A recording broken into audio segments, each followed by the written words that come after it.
smile. Color is not just a matter of painting. Today we can use this color for making science experiment. Before that, please like, share, comment and subscribe. Mix the color into the water.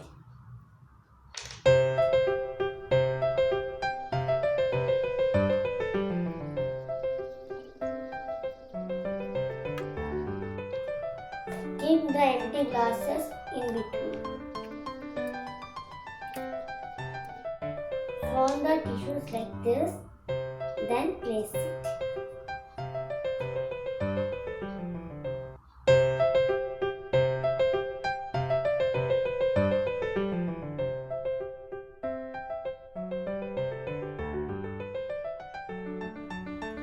Wait, let's see what happened.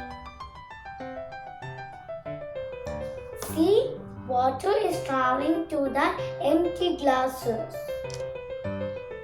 Oh my god, I got rainbow colors. The red water and yellow water come up and travels. This is the property of liquid called capillary action. Capillary action is the movement of liquid through or along another material against an opposing force such as gravity. Thank you. Subscribe. Keep watching on my channel. Cute and Smile.